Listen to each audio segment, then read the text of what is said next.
Je vais vous entretenir à propos d'un livre qui fait le buzz au niveau des Koulango actuellement. Ce livre, c'est ce livre-là, La fabuleuse épopée Koulango exhumée. Mais avant de parler de ce livre, permettez que je me présente. Pour éviter toute confusion. Vous savez, je viens de Bandoukou. À Bandoukou, il y a une multiplicité de personnes qui s'appellent Kwaku Dapa. Et la plupart des Dapa, ce sont des Kwaku. Et donc, pour éviter la confusion avec les autres Dapa, moi, je me fais appeler Dapa Donatien. Bref, je viens de Pète dans la sous-préfecture de Laodibar. Je vous présente le livre La fabuleuse épopée Koulango exhumée. Un livre que nous avons écrit avec la grâce de Dieu pour éclairer un peu, quoique nous ne soyons pas historiens, nous avons été visités par la passion d'écrire sur l'histoire des Koulango, parce que nous sommes partis d'un fait. L'histoire qu'on nous a toujours contée à propos des Koulango ne s'avère pas juste, ne s'avère pas exact. La preuve en est que si vous demandez aux Koulango, vous verrez tout de suite qu'ils ne se reconnaissent même pas dans l'histoire qui est écrite d'eux et qui est contée dans les livres d'histoire, dans les livres scolaires. Et donc, nous, pendant longtemps, nous avons cherché à comprendre l'histoire des Koulango, étant donné qu'on ne se retrouvait pas là-dedans. Alors, faute de mieux, nous nous sommes dit peut-être que c'est notre responsabilité première de reconstituer cette histoire-là, mais non pas en l'inventant, mais en partant des faits, en partant des écrits anciens qui ne sont pas du tout connus. Et je dois dire que c'est par la pure grâce du Seigneur que nous avons pu faire ce travail. Alors, de quoi parle donc ce livre? Ce livre, je vous ai dit le titre tout à l'heure, La fabuleuse épopée Koulango exhumée, par des conclusions des recherches. Nos recherches sont parties de l'origine du peuple Koulango. Vous savez, pendant longtemps, vous avez entendu que le peuple Koulango a pour origine la Haute-Volta. Je dois vous dire tout de suite que ce n'est pas exact. Pourquoi ce n'est pas exact? Parce que tout simplement, ceux qui le disaient, eux-mêmes, ils ont changé de disque. Aujourd'hui, vous n'allez plus entendre dire que le peuple Koulango vient de la Haute-Volta, mais ils vont vous dire que le peuple Koulango est du groupe Gou. Et du coup, la Volta est oubliée. Mais pourquoi du groupe Gou? Et je dois leur donner raison, parce que quand vous partez de la définition même du groupe Gou, on vous dira que c'est le groupe de langues d'origine nigéro-congolaise. Ça, cette définition est dans le dictionnaire Wikipédia. C'est-à-dire que ils en ont dénombré 85 langues de ce genre. C'est-à-dire que nigéro-congolais, ça veut dire que soit c'est l'ensemble de ces peuples-là, de ces langues qui sont venues des abords du fleuve Congo, des abords du Niger. Et donc, nous, dans nos recherches exactement, nous avons pu identifier le lieu. Le lieu, en ce qui concerne la langue Koulango spécifiquement, je ne parle pas de toutes les langues Gou, mais je parle de la langue Gou, spécifiquement de la langue Koulango. Nous avons identifié ses origines là où?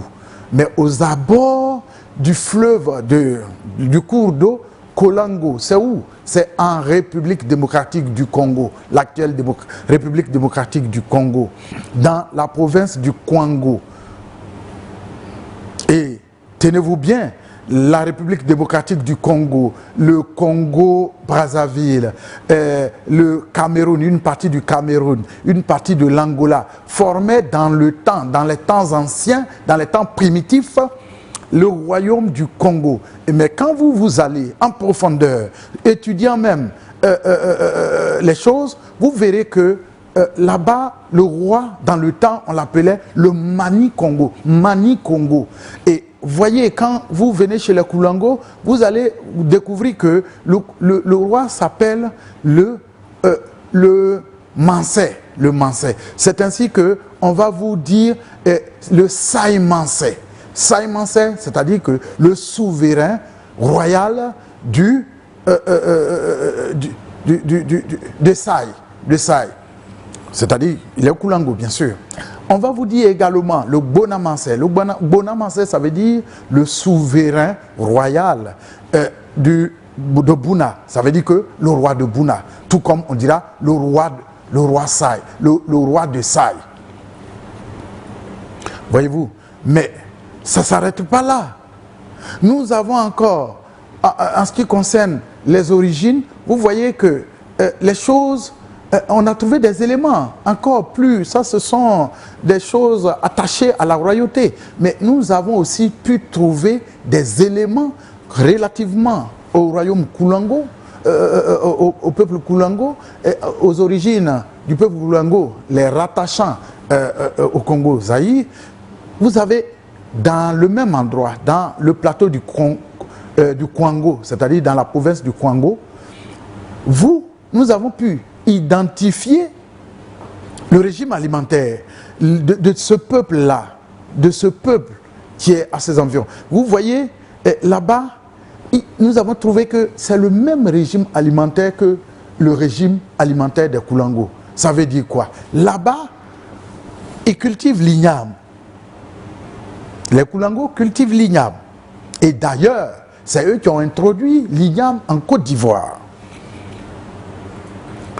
Pour preuve, la meilleure igname, la meilleure qualité d'igname, ce que vous appelez le pona, et que les Koulango vont appeler le ponou, tout ça, certains Koulango, les Koulango de Bandoukou, ils vont dire le ponou, à Bouna, ils vont dire le pona. En fait, c'est la meilleure qualité. Cette meilleure qualité d'igname se trouve, bien entendu, chez les Koulango. Et ce n'est pas tout. S'agissant du régime alimentaire, vous allez trouver dans cette zone du Kwango, ils sont également cultivateurs du manioc. Ils mangent le manioc, ils mangent le haricot et ils élèvent des poulets et des cabris en petite quantité. C'est pareil chez les Koulango. Et je n'ai pas besoin de développer. Les Koulango font pareillement. Laissons les origines lointaines. Pour parler maintenant des origines proches. Pourquoi est-ce que les gens disent c'est un peuple d'origine voltaïque? Mais laissez-moi vous dire, ce mot voltaïque a tout à voir avec le fleuve Volta. Le fleuve Volta, vous voyez que c'est sur le fleuve Volta qui se trouve majoritairement au Ghana, qu'a été construit l'un des plus grands barrages d'Afrique. Vous voyez, le fleuve Volta. Et dire que les Koulango sont d'origine voltaïque, ça signifie tout simplement que les Koulango sont d'origine des environs du fleuve Volta. Voyez-vous, c'est vrai qu'à un moment donné, un pays s'appelait la Haute Volta, mais avant que ce pays ne s'appelle la Haute Volta, il existait d'abord le fleuve Volta. Donc ce pays aussi tirait son nom de sa proximité avec le fleuve. Mais voyez-vous, la grande partie, il y a la Haute Volta, ça veut dire qu'il y a eu la basse Volta qu'on appelle la Volta noire. Or, la Volta noire, la plus grande partie de la Volta de ce fleuve-là se trouve au Ghana. Et une petite partie seulement se trouve au Burkina Faso actuel. Et donc, l'origine voltaïque collée au Koulango signifie tout simplement, non pas que les Koulango viendraient du pays qu'on appelle la Haute Volta, mais tout simplement des abords du fleuve Volta. Et voyez-vous, et les mêmes chercheurs sont allés plus loin. Ils sont allés plus loin pour aller trouver que nous, comme je le disais tantôt, que nous les Koulango, nous venons des abords du fleuve Congo ou du Niger, du fleuve Niger.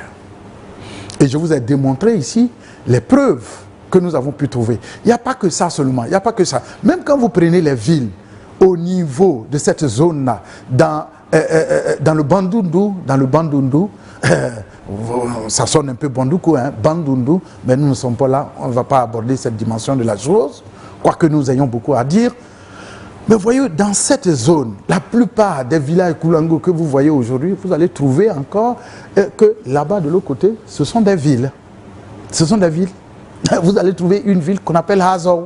Hazou n'est pas loin de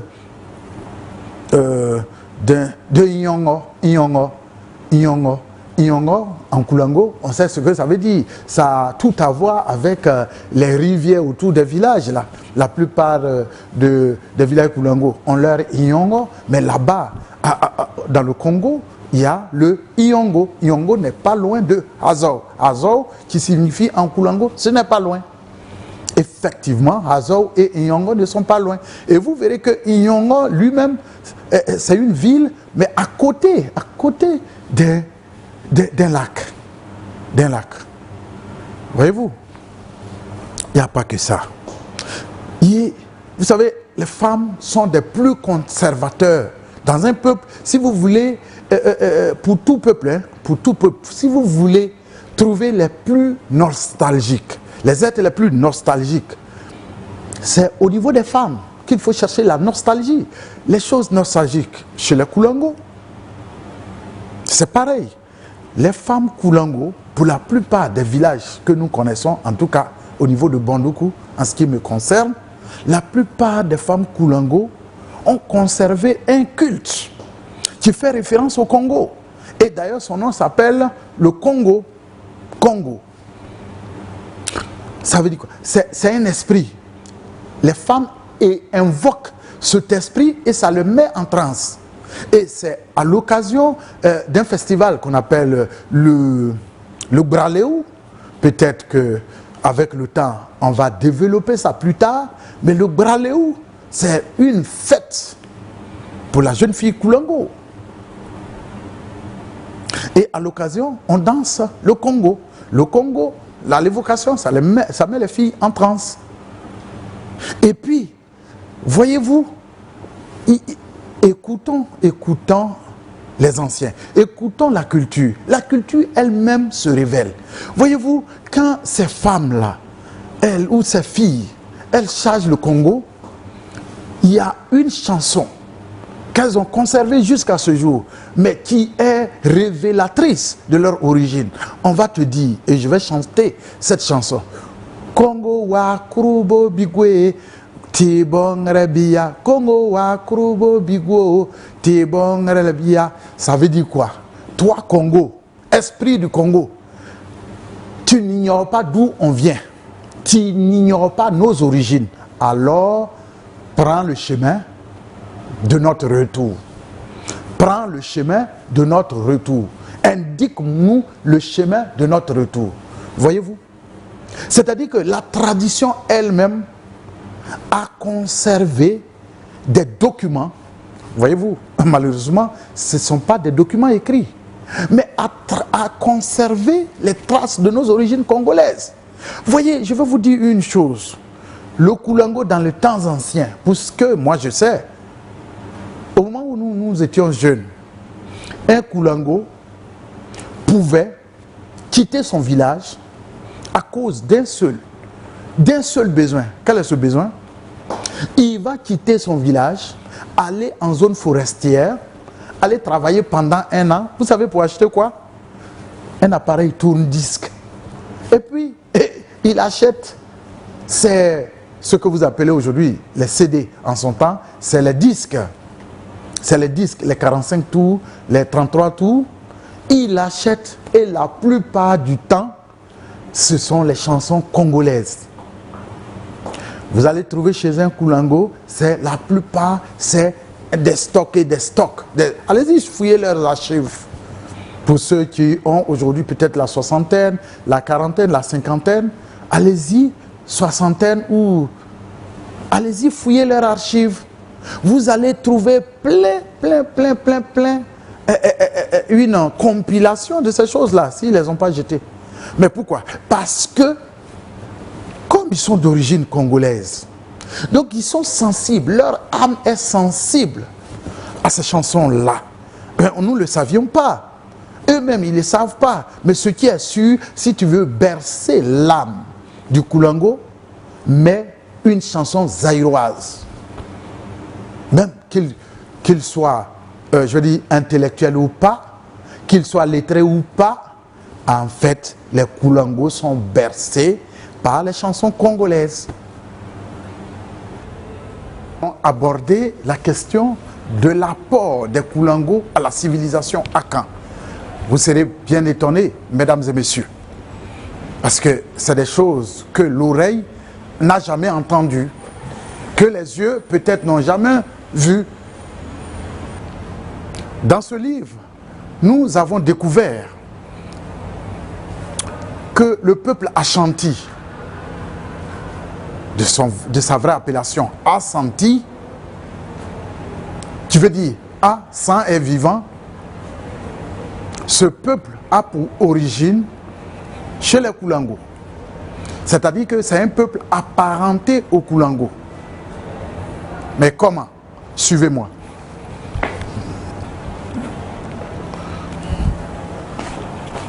Disons que ce peuple est apparenté aux Koulango. Voyez-vous, il s'agit d'une histoire très simple.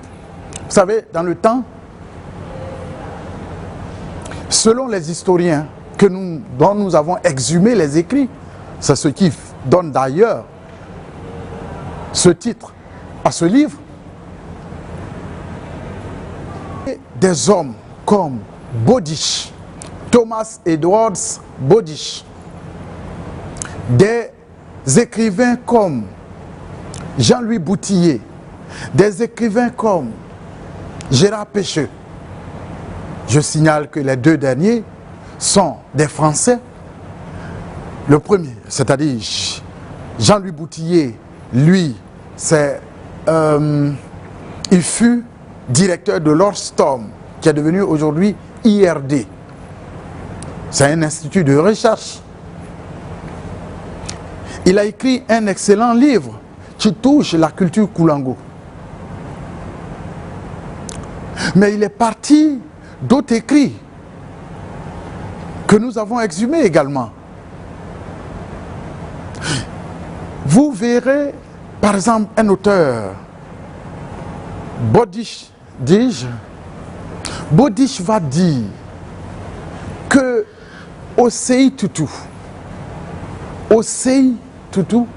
en fait, c'est une déformation de Sai Tutu. Je ne vais pas vous conter toute l'histoire, mais vous devez savoir que le peuple Ashanti a pour origine Sai. Sai, c'est où? C'est à 47 km de Bouna. Ce village existe encore, mais dans le temps, c'était plus qu'un village. C'était une cité-État. Et c'est sur l'emplacement, je dis bien, sur l'emplacement de Sai qu'est bâtie aujourd'hui la réserve de Bouna. Et c'est de ce lieu-là que Saint-Kofi, qu'on va appeler plus tard Sai Kofi Upemso Tutu, en abrégé Osei Tutu et par déformation, va entraîner une migration de Koulango, artisans Koulango, de bras valides Koulango, vers le Ghana actuel. Ils vont séjourner dans un lieu qu'on appelle le Bantama, où ils vont fonder la ville de Koumassi. Mais ils n'ont pas fondé que la ville de Koumassi, ils vont fonder le peuple Ashanti. Ashanti, c'est une déformation. En fait, c'est Ashanti. A, sans outil. Ça signifie quoi? En Koulango, A, sans, tu es vivant. A, sans, tu es vivant. A, sans, tu es vivant. Pourquoi? Parce qu'il devait être consacré au roi, Asai. Il a refusé. Et en refusant, en complicité avec la cour royale, bien sûr, ses instructeurs, ils vont lui donner une hache. va de ce côté-ci. Le jour où la hache va finir, là où ça va finir sur le bois, et là où ça va tomber, c'est-à-dire que là où la hache usée va quitter son bois pour tomber, c'est là que Dieu t'a établi. Alors c'est là qu'il faut t'établir, fonder ton village. C'est ainsi qu'ils vont créer le village qu'on appelle Kumasi, qui va devenir une ville. Et donc, quand sa famille maternelle va plus tard se mettre à sa recherche et le trouveront tellement surpris, ses frères vont crier « Ah, senti ! Ah, senti !» C'est ce qui va devenir le nom de ce peuple-là. Mais voyez-vous, si vous allez à Kumasi aujourd'hui, on va vous dire, le royaume Ashanti, c'est dirigé, pour diriger le royaume Ashanti, il faut être un Oyoko. Je dis bien un Oyoko. Ce n'est pas un mot Ashanti, ce n'est pas un mot Twi, mais c'est un mot Kulango. D'où est parti ce nom, cette appellation? Parce que quand les frères de sang vont aller le trouver, bien entendu, je vous ai dit l'étonnement. Ils passent la nuit, le lendemain, on les appelle à la place publique, devant le roi bien sûr, pour demander les nouvelles. Mais c'est une pratique courante chez les Kulango jusqu'à aujourd'hui. Tu veux que l'étranger ait de nouvelles. C'est-à-dire que la première nouvelle, c'est ce que vous servez aux gens. Ça peut être une nouvelle apparente. Et puis, la deuxième, ce n'est pas immédiatement. C'est quand vous avez fini de manger. Le soir ou alors le lendemain. Et donc, lors de la phase de la deuxième nouvelle, ils vont demander, ils vont se présenter comme étant les frères de sang Kofi. Et c'est ainsi qu'ils vont lui demander de repartir à Saï. Parce que sa mère pleure. Et il va leur dire, j'ai quitté Saï. Dans leur étonnement, ils vont dire, Oyogo. Il dit, oui, mais Yogo. Oyogo. Oui, mais Yogo. Non, mais Yogo, ça signifie quoi? As-tu quitté? Il dit, oui, j'ai quitté, définitivement. C'est ça le mot Oyoko. Donc les gens qui étaient là ont pensé que c'est ça le nom de cette famille. Bref, ça, c'est ce qui concerne les relations entre les Kulango et les Ashanti. Nous allons évoquer un autre aspect. Voyez-vous, la personnalité de Osei Tutu va impacter le Ghana. C'est-à-dire celui que je présente, Sans Kofi, va plus tard devenir Sai Kofi. Pourquoi Sai Kofi? Parce que c'est une pratique courante chez les Kulango. Quand un Kulango quitte son village et il se retrouve même à 1000 km de là, la plupart du temps, il risque de perdre son nom pour épouser, pour porter désormais le nom de son village. Donc, le sang va se perdre au profit de Sai. On va l'appeler Sai Tutu, Kofi, Sai Kofi. Mais d'où vient le Opemso Tutu? Vous voyez-vous? Osei Tutu, comme les Ghanéens l'appellent, fut ce grand homme-là, charismatique, qui a libéré toutes les tribus Akan. Je dis bien toutes les tribus Akan, sans exception. Les tribus Akan que vous voyez aujourd'hui en Côte d'Ivoire, les tribus Akan que vous voyez au Togo, les tribus Akan que vous voyez au Ghana, c'est Sans Kofi, alias Osei Tutu, qui va libérer toutes ces tribus de la domination du Dinkira. Qu'est-ce que le Dinkira? Le Dinkira, c'est un royaume à la tête duquel sévissait un monsieur, un tyran du nom de Ntim Diakari. Ntim Diakari avait soumis, je veux dire, tous les peuples akans à la servitude. C'est le lion de Saï, le lion Koulango, le lion parti de Bouna, qui va libérer tous ces peuples-là de la domination du Dinkira. Et bien entendu, Sakou va lui, à partir de ce moment-là, lui donner un nom.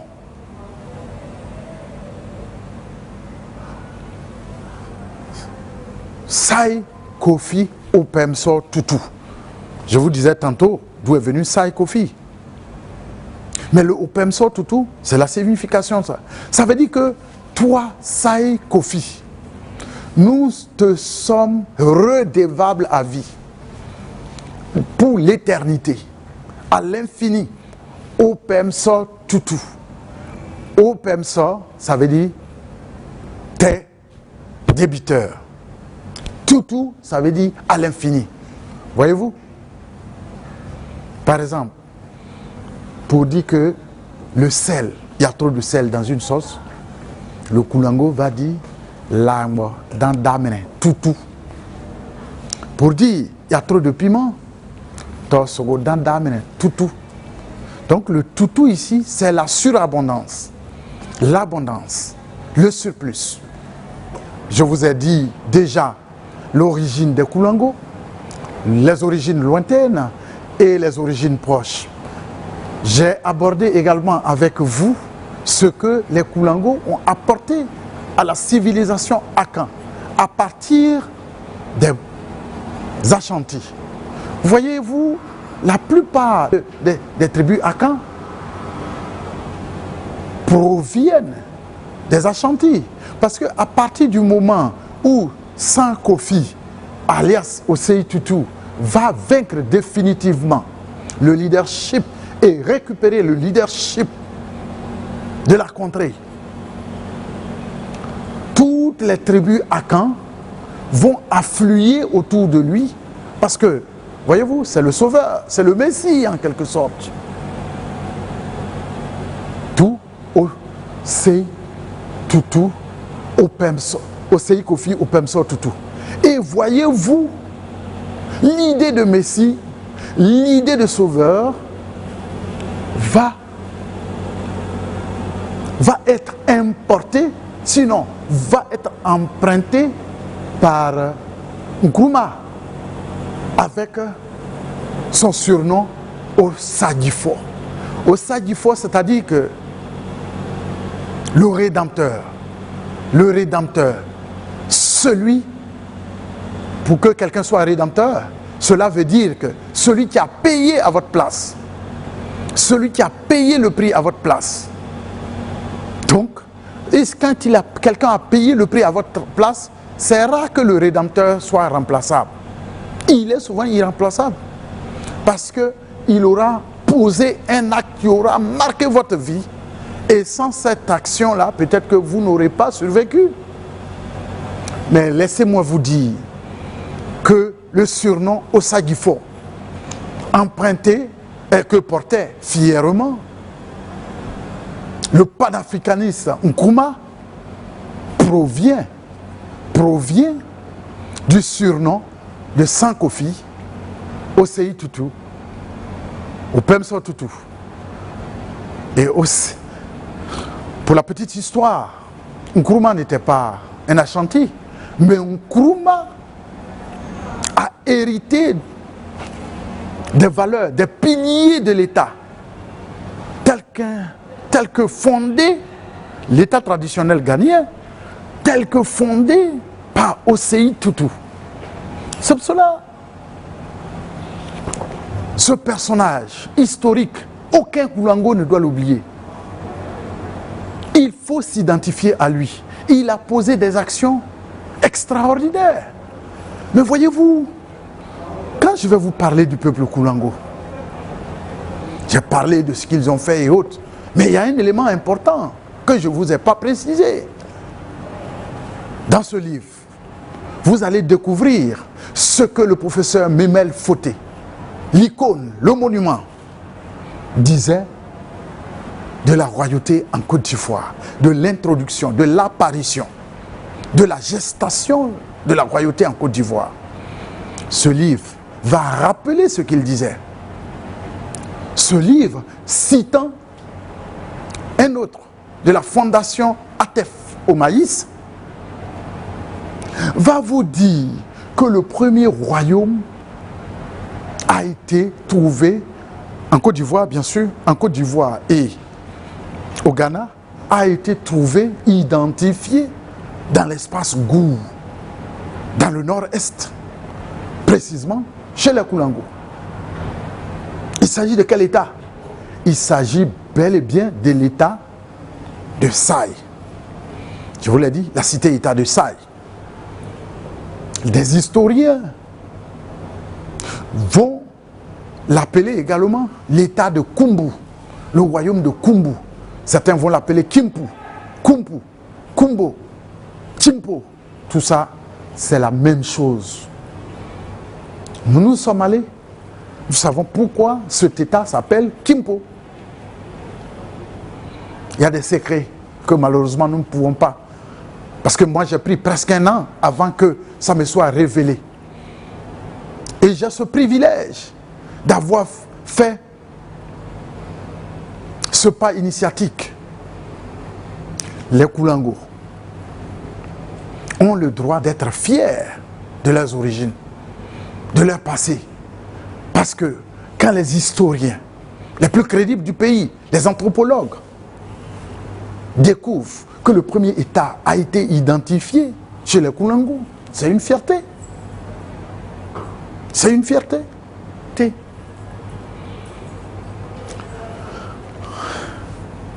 Et je disais tantôt que c'est cet État-là, c'est l'emplacement de cet État qui est devenu aujourd'hui la réserve de la Komwe ou réserve de Bouna. Ça a une raison.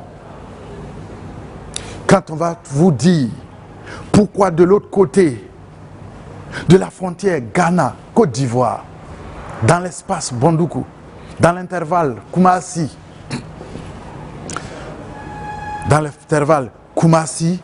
Bouna, en passant par Bondoukou, pourquoi de l'autre côté de la frontière côté Ghana est occupée également par une réserve, et que de l'autre côté il y a une réserve? Cela procède de la complicité entre les Britanniques et les Français, les colons. Parce qu'à un moment donné, voyez-vous, les Britanniques qui ont vaincu, presque dans leur territoire, partout, dans leurs colonies, seront confrontés à la résistance farouche des Britanniques, des Ashantis. Mais pourquoi? Parce que à un moment donné, ils vont chercher à savoir le pourquoi. Qu'est-ce qui donnait un avantage psychologique? Un avantage psychologique aux troupes Ashanti. Et c'est là ils vont découvrir que en fait, leur fétiche leur donnait un avantage psychologique. Bien entendu, ces fétiches, les colonisateurs n'y croyaient pas d'un seul iota. Mais ils savent, ce n'était pas une question de croire ou pas. Ce qu'ils savent, c'est que les Ashantis y croient. Et ils y tirent l'essentiel de leur force. Alors, il faut chercher à neutraliser cette source qui leur donnait cet avantage. C'est ainsi que ils vont décider autour de 1929 de la création de la réserve du côté Ashanti et du côté du Ghana. Mais dans le même temps encore, quelque temps, ils vont également imaginer, décider plus tard aussi, la création de la réserve de Bouna. Voyez-vous, chers amis, messieurs, mesdames, c'est notre histoire. Nous en parlons avec passion. Nous ne sommes pas connaisseurs. Nous sommes passionnés parce que nous savons qu'il y a des choses encore plus grandes que nous n'avons pas encore découvertes. Le jour que nous aurons fini de les découvrir, vous nous verrez moins passionnés. Mais pour l'heure, ce que nous savons, le peuple Koulango n'est pas ce que l'imagerie populaire retient. Le peuple Koulango, à partir de ce que je viens de vous dire, vous vous apercevez bien que le peuple Koulango est père de la civilisation Ashanti. Et les Ashanti, à leur tour, ils sont pères de la civilisation Akan. Sans exception. Ils ont dominé leur passé. Ils ont dominé leur passé, leur histoire. Et quand vous voyez nos parents, le peuple, fier peuple Baoulé, le fier peuple Agni, les peuples lagunaires, tout, en tout cas, toutes les entités Akan ont eu à flirter avec les Ashanti. Et donc, beaucoup dérivent aujourd'hui des Ashanti. Et c'est pour cela le président Henri Konan Bédié. C'est un privilège pour nous. Et nous admirons son humilité. Tout érudit qu'il est. Tout érudit qu'il est. Le président Bédié a lu ce livre. A lu ce livre avec plaisir. Mais il ne s'est pas contenté de lire ce livre. Le président Bédié s'est rendu à la suite au Ghana. Tous les sites contenus dans ce livre, le président Bédié les a passés en revue. Merci, président Bédié, pour cette leçon d'humilité que vous nous apprenez. Et vous êtes arrivé au Ghana. Le président Bédié était fier de ses origines, de Aounsuta. Mais s'agissant de Aounsuta, je vous renvoie aux écrits de Gérard Pécheux avec un certain nombre d'autres écrivains. Quel a été le lien historique entre Nsuta et la migration Koulango qui s'est déportée après la destruction du royaume de Saï par pensionnistes islamistes. Parce que, ce que je ne vous ai pas dit, à un moment donné, ce premier royaume, qui était le royaume Koulango, auquel va s'adjoindre plus tard un deuxième royaume Koulango, qu'on a appelé, et que la Côte d'Ivoire connaît aujourd'hui, le royaume de Djarakoroni, ça veut dire le royaume de Bunkani, autant pour moi, hein, le royaume de Bunkani. Tous ces deux royaumes, le royaume Koulango originel, c'est-à-dire le royaume de Kumbu ou bien Saï, comme on l'appelle, sachez que le royaume de Kumbu avait pour capitale Saï. C'est pourquoi on peut l'appeler royaume de Saï ou royaume de Kumbu ou Kimbu. Ces deux royaumes, à un moment donné, ont été détruits. Ce n'est pas une fierté de le dire, mais l'histoire est l'histoire. Ces deux royaumes ont été détruits par les expansionnismes islamistes. Ils ont massacré, ils ont exterminé. les survivants de ce massacre vont migrer. Et pour la plupart, ont décidé de quitter carrément la zone savanière. Parce que, voyez-vous, lorsque vous êtes dans la zone savanière, vous n'avez pas de lieu de cachette. L'ennemi peut vous atteindre. Parce qu'il suffit qu'on brûle le feu et l'herbe soit brûlée en saison sèche. Vous n'avez pas, ne serait-ce qu'à suivre vos traces même, on vous rattrape. Vous n'avez pas de lieu. Ce n'est pas un désert, certes. Mais j'avoue qu'en lieu sèche, en saison sèche, la savane n'est pas loin de ressembler au désert. On voit à perte de vue.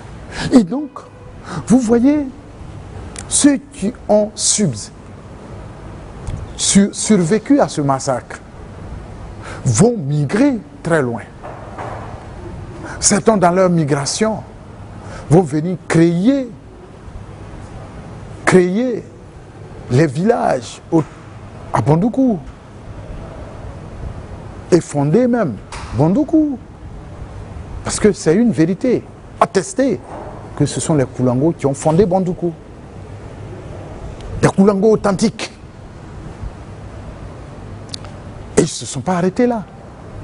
Voyez-vous, ils sont allés, ils n'avaient de limite, les Koulango n'avaient de limite que la Komwe au sud de Dabangourou actuel. Ça veut dire quoi? Avant l'arrivée des Agnis, avant l'arrivée des Abrons, les Koulango dominaient jusqu'à cette zone-là. Ils n'ont pas traversé, certes, la Komwe, mais tout l'espace, toute la façade est de la Komwe était sous domination Koulango. C'est ainsi que des sages nous ont appris, tenez-vous bien, le village d'Adaou. Le village d'Adaou, c'est-à-dire que là où les Agnis indignés dans leur migration depuis le Ghana, à la suite de la mésentente avec les Ashantis, là où ils viendront s'installer, c'était un village Koulango, Adaou, là où on enterre les rois, Agnis. C'était un village fondé par les Koulango et habité par les Koulango. Ça m'a été dit par un ancien. Et lors des investigations à la cour royale de Bouna, cela m'a été dit que les Koulango dominaient. Ils n'avaient que de limite que le fleuve Komwe, là où il y a le pont aujourd'hui. Le pont, après Abangrou, en venant sur Abidjan.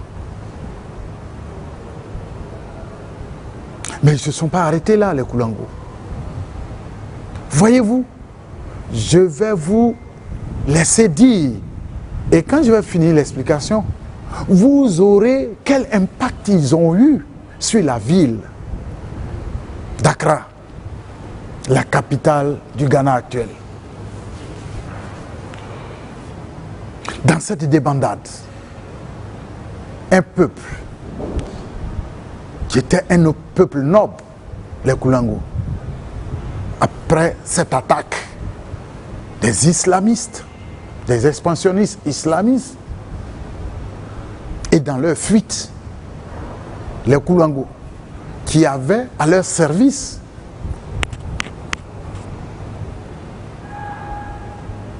des peuples, je veux dire des serviteurs, les patrons, les serviteurs, tout le monde devant l'envahisseur vont prendre la fuite en prenant bien sûr la même direction.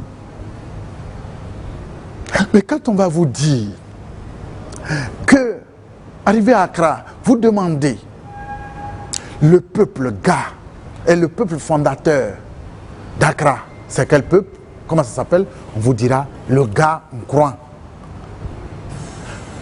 Mais laissez-moi vous dire, au Ghana, communément, les Nkouan, ce sont des Koulango. Les Koulango ont une multiplicité d'appellations, dont Nkran. On va les appeler Nkran, Koulango, Nkran, Nkran, Nkrang. En tout cas, il y a plein de mots pour les désigner. On va aussi les appeler Bontuku. On va les appeler Bona. Mais demandez-leur. Ils vont vous dire, les fondateurs s'appellent Gankura. Demandez-leur encore. Leur palais royal. Mansé Agbona Palace. C'est-à-dire le palais royal de Mansé Agbona. Demandez-leur comment s'appelle leur roi. Ils vont vous dire Mansé Agbona. Arrivez. Et après leur avoir posé cette question, je vous renvoie également à Bouna. Vous arrivez à Bouna avant que l'islam ne s'impose à cet endroit-là. Le roi de Bouna, comment on l'appelait? Bona Mansé. Vous voyez un peu le parallèle? À Accra, on va dire Mansé Agbona. Et à Bouna, on va vous dire Bona Mansé. Ça vous dit rien? Il y a la racine Maï qui se retrouve là, dont je vous parlais tantôt, parlant du royaume du Congo, sur lequel Liliane Thuram, ancien footballeur, a écrit un merveilleux livre que je conseille, non pas seulement au Koulango, mais à vous. Lisez ce livre. Mes héros noirs. C'est le titre. Mes héros noirs. Signé de Liliane Thuram. Paru en 2010 ou 2014. Mais c'est un fabuleux livre. C'est là que vous allez apprendre la signification du mot Congo. Congo, ça veut dire l'univers, le centre de l'univers.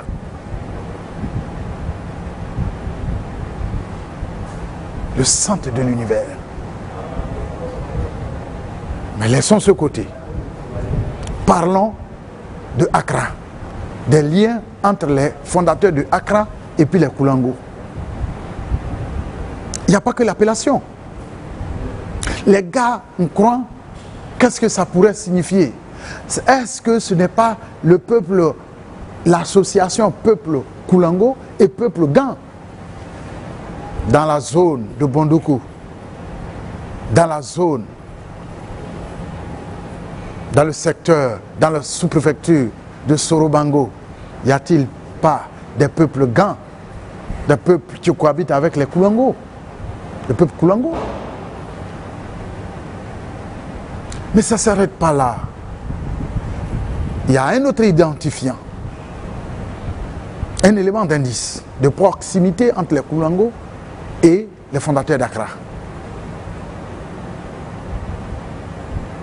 Demandez-leur l'intronisateur, le nom de l'intronisateur du roi. Comment on l'appelle? Ils vont vous dire Stoul Sese. Stoul Sese. Stoul, ça désigne tabouret. C'est un mot anglais.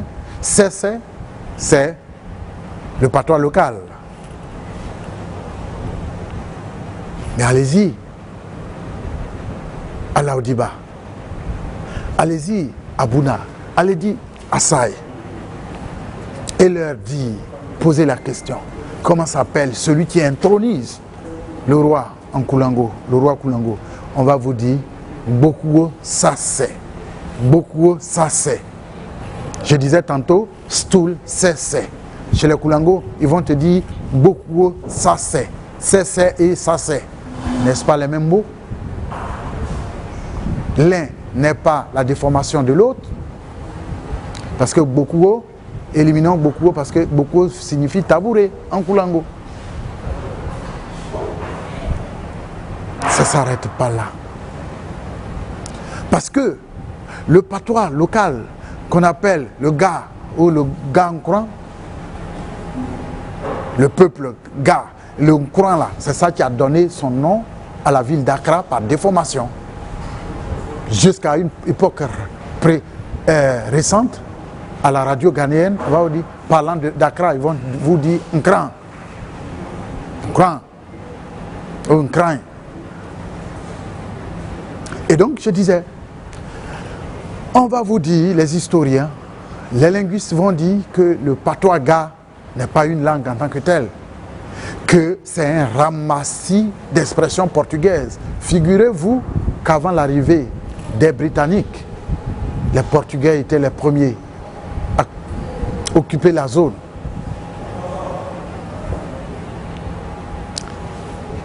Mais revenons toujours aux indices de rapprochement et de proximité entre Koulango et Ashanti. Il y a un autre élément. Les Koulango, leur danse préférée, les jeunes, la jeunesse, c'est le palongo. C'est le palongo. Mais allez-y à Accra, vous demandez la jeunesse du peuple Gankouran, fondateur de la ville d'Accra, la danse préférée des jeunes, la danse traditionnelle, ils vont vous dire le palongo. Donc vous voyez plusieurs indices, mais il n'y a pas que ça. Rheindorf, c'est un Allemand, 1895 déjà disait que le peuple Ga, fondateur d'Accra, a pour origine Boma. Boma, c'est en République démocratique du Congo. C'est bien précisé. Au Congo. Rappelez-vous, je vous disais tantôt, au début, que les Koulango, nous avons identifié leurs origines où? Au Congo. Dans la province du Kwango. Mais sachez que Boma, c'est dans la province du Bas-Congo. Une province voisine à la province du Kwango.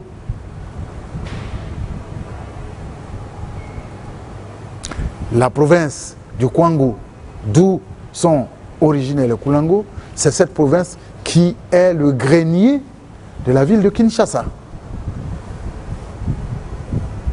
Boma, c'est une ville ancienne du Bas-Congo. Et donc, de part et d'autre, Koulango ont leur origine en RDC. Les études nous ont encore poussé à découvrir que les Gankouran ont également leurs origines dans la même contrée, c'est-à-dire à Boma, toujours dans l'ancien Congo. Mesdames et messieurs, voilà l'histoire des Koulango. Mais ce n'est pas fini.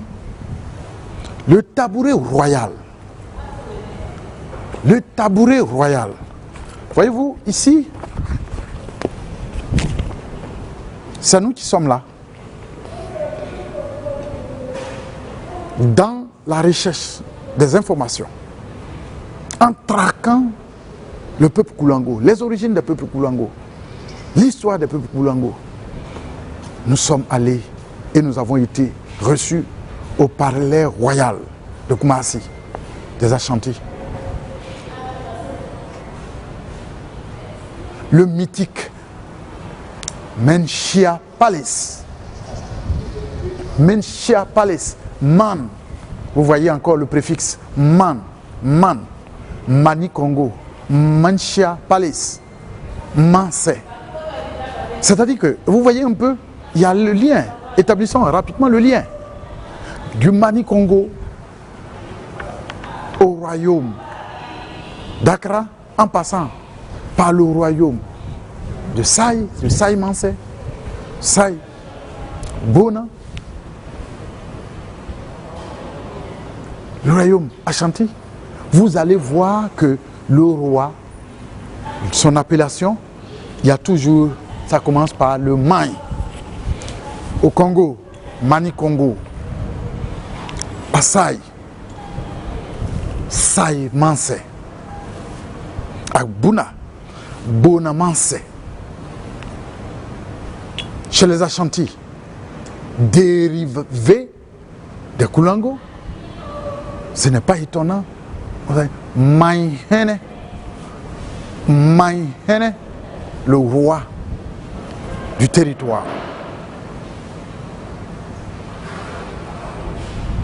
Donc le Maï, c'est le souverain. Vous arrivez, comme je l'ai dit tantôt, à Accra, je ne reviens pas là-dessus. Mais le Mansé, là, il y a encore le Maï. Le pouvoir, le souverain, le détenteur du pouvoir. Mesdames et messieurs, voilà ainsi constituée l'histoire des Koulango. Mais ça ne s'arrête pas là.